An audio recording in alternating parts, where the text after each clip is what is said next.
What is happening, guys? We are Craig and Amy and you are watching Canyoneering! And this is our top 10 things to do in the Philippines. Honestly, if this country isn't already on your bucket list, then it probably will be after this video.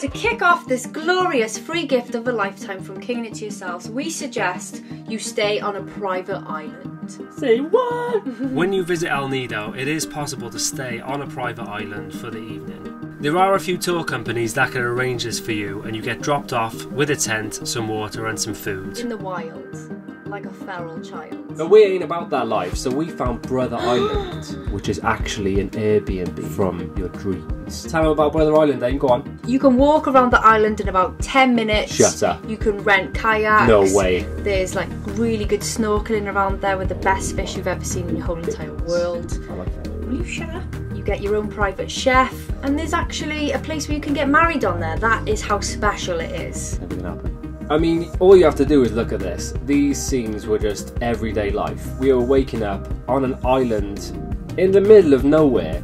It was incredible. The best part about this island is there's no Wi-Fi, so you can just completely relax and enjoy it.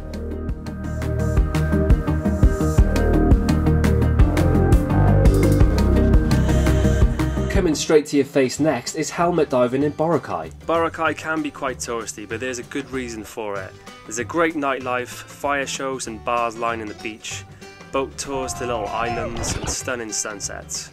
White Beach is the most popular place for pretty much everything. There are so many absolutely beautiful beaches outside of the main town. All you've got to do is get a tricycle to escape those crowds. With popular areas also comes high prices, so Boracay is slightly more expensive than most islands on the Philippines. So back to the helmet diving. This was literally, I think it's probably my second best day of my life ever. What was your first? Whale watching. Oh, you're giving it away now. We'll get to that. So you get on a little speedboat, it takes about 5 minutes and you go to a floating island in the middle of the sea. Then they pop a helmet on your head, you climb down the little ladder and you sink to the bottom of the ocean. You can speak in there and everything. Sorry it's so close right now, but this is actually amazing. We were just smiling the whole time, walking on the sand on the bottom of the sea. The fish were the most tropical beauties I've ever seen. They're like the prom queens of the ocean. Cheapest day out we had, it was brilliant. It was only about 20 minutes, but totally worth it. To get away from everyone at the end of the day, you can rent a supboard for the sunset. You can go out into the middle of the water to watch it, and it's just a wicked end to the day. Just make sure you don't get ripped off. So to round up Boracay, I'd just say, yes it is touristy, but there's always a reason why touristy stuff is touristy, it's because it's good. So next up to tickle your todger is stand-up paddleboarding on the LOBOC River. The LOBOC River is on one of our favourite islands in the Philippines called Bohol. If you're going to the Philippines, you have to go here. There is more than enough things to keep you preoccupied on Bohol. For example, Craig. The Chocolate Hills. Which unfortunately aren't made of chocolate, please don't be disappointed. They've also got those little weird tarsiers, the smallest rodent on the planet. Looks a little bit like you, Craig. We also visited the Hinagdagan Cave, a huge swimming hole of the clearest waters you'll ever see. We're going down into the cave. Loads of bats in there though, and loads of bat shit. I got shit on, didn't I?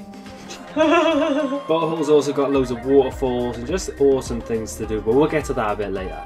Tell them about the stand-up paddleboarding aim. So you have a little tester, a little play around, and your teacher tells you what to do, and then when you're good to go, you jump on, and it's just madness. Mad scenes. It's so chilled, so tranquil, so peaceful. The colours are amazing. You just want to look around everywhere at everything and wonder where the jungle noises are coming from. There's fires in people's gardens, there's people washing their clothes in the river, kids jumping out of trees, there's rope swings on the way. It was just a magical little journey, wasn't it? You loved it, didn't you? Honestly, it was just brilliant. At one point we were just laying on the boards, floating down the river, and I was just smiling to myself. Wonderful. The next bit of filth is island hopping in El Nido, Palawan. So we did tour A because that's the tour that all the cool kids do, okay? There's a reason why it's so busy there. The boat tours are just incredible.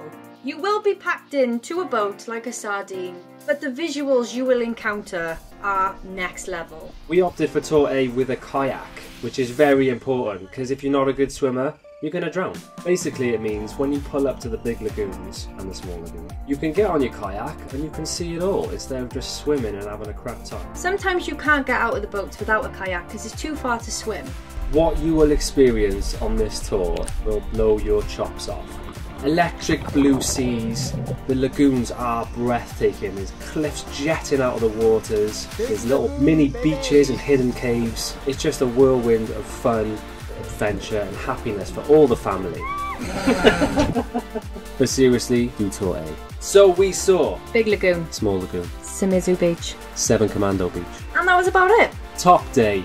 Bloody love El Nido. Basically everyone goes to El Nido for the boat tours, so make sure you've booked your accommodation either before you go or you've got something set up for when you go, because it really does get very busy. And the streets will be dead in the day because everyone's off enjoying themselves on their little boat and getting travel sick like me. There are some really cool spots in El Nido. We loved Las Cabanas for the sunset. Nakpan Beach is definitely worth checking out. There's 2 bays there, bloody beautiful. And you can pop down to El Nido Beach for a little swim in the night.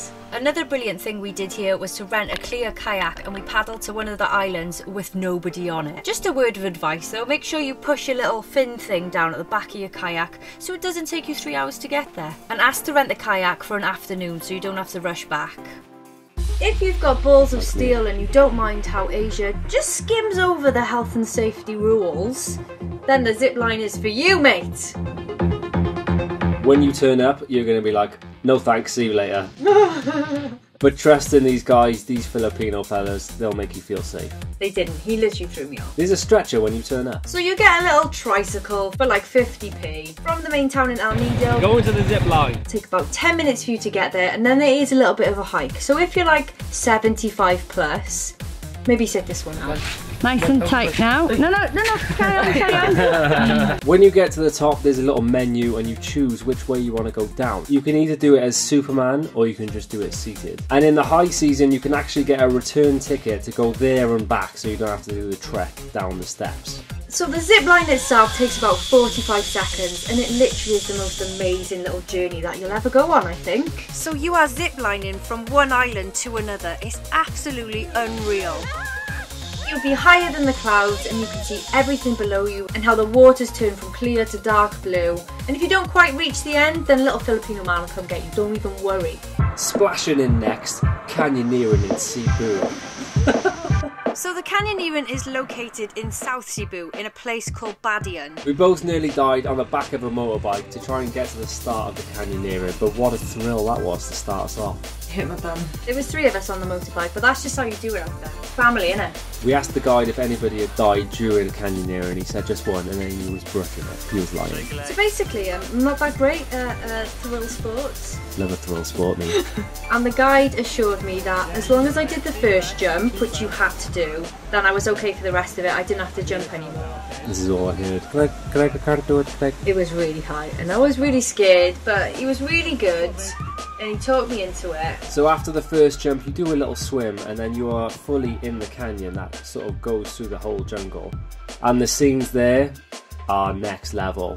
Trees towering above you, there's like misty smoke floating through the forest, super electric blue waters, and then just the sound of running water. It's just lush, isn't it?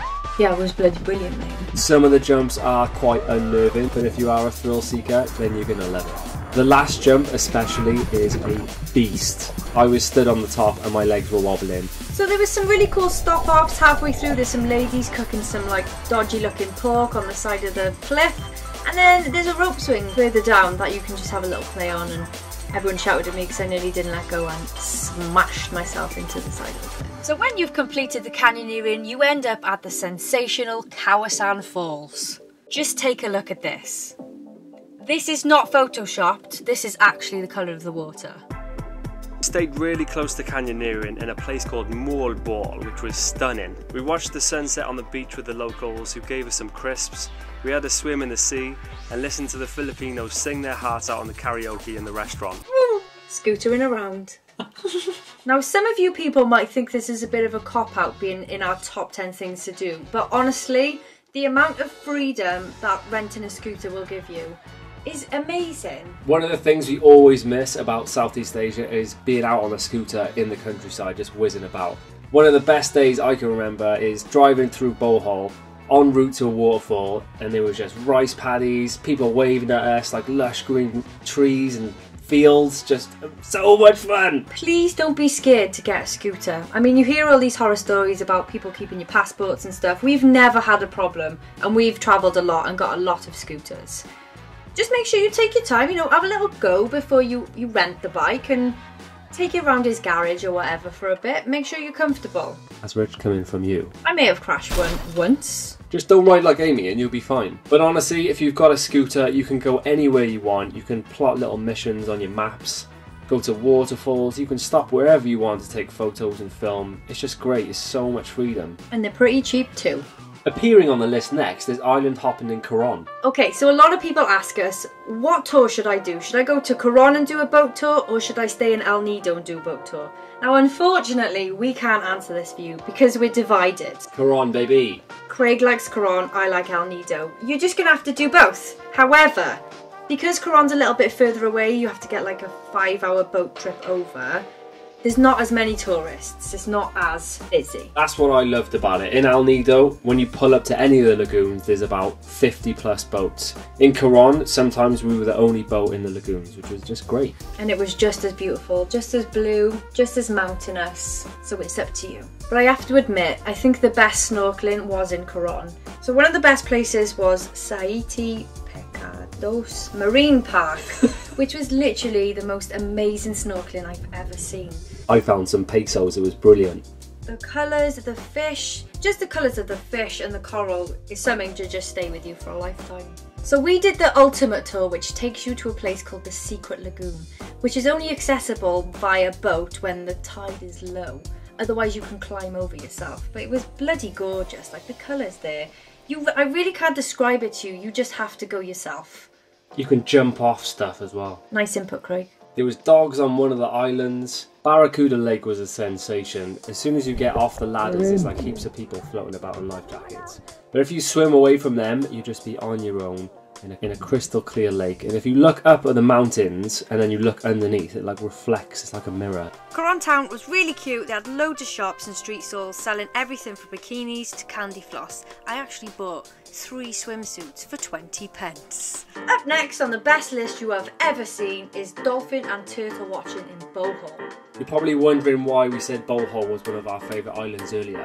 This is one of the reasons. This was the best tour we did on our whole trip in the Philippines. It's up there. So at the beginning of the tour, our guide told us that there would be a chance that we would see some dolphins. And did we see some dolphins? She won lining. About 15 minutes into our tour, a little dolphin pod popped up out of nowhere. We were like, oh my god, it's so cool. There was a group of about 1,500 dolphins. Stop lying. There was about 200 dolphins that just came sailing past our boat. They had a boat as well, it was mad. It was the most amazing scene ever, considering we'd never really seen any, and she was like, yeah, you might see some. Took my breath away, I wanted to cry. It was beautiful. That wasn't the end of the tour though, was it? No, it wasn't. There was more to come. So we saw approximately 7 beautiful turtles that wanted to swim alongside us. We pulled up to this spot and she was like, there's turtles. And I was like, give me that snorkel, babes, I'm going in. It was just amazing. It's one of my favourite things to do. When I see turtles, I'm just like, yes, mate, how's it going? So after all our excitement, we was so starving. We had some lush lunch on the island called Pamalakan. After a spot of lunch, we took out these miniature boats, so we went for a little snorkel and we saw giant jackfish and starfish and coral reef. And there was like schools of fish just like wrapping around your leg. It was brilliant, but nothing to be scared of. Don't be scared. Don't be scared. Best tour ever. If you go into Bohol, you have to do the dolphin and turtle watching tour. It's 10 out of 10. But by far, my most favourite day in my whole entire 28 years of life was whale shark swimming. Oh, in DONSOL. Oh, DONSOL. Oh, DONSOL. It was literally my favourite day. I cannot wait to go back and do it again. Really, really shit myself. Oh, oh. So if you want to see it in the right place, then Donsol is the place, mate. So this is the story. So we went there at the beginning of our trip, but we were out of season, so we didn't see any. So I was like heartbroken. I really needed to see them. So we came back at the end of our trip and it was magical. You could even see them from the beach. We weren't even on the boat yet. It was bloody brilliant. So you can get a boat with up to 7 people in it, and then they take you out. You go out with a tour guide and a spotter. So the spotter obviously looks for them, and when they see them, your tour guide will be like, right, everyone to the side of the boat, and he'll say 1, 2, 3, jump.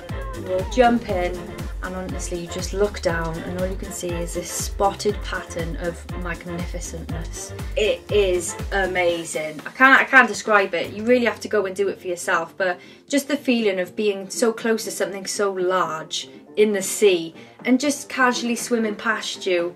It was bloody brilliant, mate. They're just beautiful animals in their natural habitat. You do have to swim a bit to keep up with them, but it's an experience like no other. Donsol is definitely the place to be explored via scooter, so just get a cheap scooter and just go off on your travels and just explore the jungle and the rice paddies. The most beautiful thing. So that is it for our top 10. If you're going to the Philippines, then check out our full write-up on this. We've got loads of tips. Anything you need to know about the Philippines, just go to KANYONEERING.com or click the links in the description. We've got a load of vlogs on them, so go and check them out. We've also got loads of tips, tricks, accommodation prices, how to get to places, how much the activities are. Every single thing will be on our website. The Philippines will blow your mind. We loved it so much. We'll definitely be back. It was one of our favourite places in Southeast Asia. Filipinos just cannot do enough for you. They're super friendly. You can ask anybody to get anywhere and they'll have a friend or an uncle who's like, yeah, I got a van, do you want to come with me? And we never once felt threatened. It felt so safe. Even in Manila, the place where everyone was like, just get out of Manila. We loved it there. It was such an interesting city. Do not skip it. There was like 5 super malls joined to one another. But even in the outskirts of the city, it's just so interesting, especially if you've just landed in the Philippines. Brand new faces, there's street stalls, there's tuk-tuks and jeepneys flying about. You're just like, what is happening? This is amazing. So what we're trying to say is, don't listen to anything you've ever read. Obviously listen to our blog post, but just go out and do it for yourself. Just approach travelling with the biggest open mind ever. And go and make up your own mind about places. Just be street smart. And if you're not street smart, if a situation feels uncomfortable or you feel like something might happen, then get out of there. But it's not going to happen because Philippines was great! Woo! So if you're brand spanking new and you've just found this video, we've got a full series of vlogs which you can watch on the Philippines. But if you've enjoyed this, give it a thumbs up and please press subscribe. And if you're not new guys and you've stuck with us from the very beginning through thick and thin, then we love you. Loads. Most of all, rule your own world. 1, 2, 3. Right, we're absolutely fine, Mum. Don't even worry about us.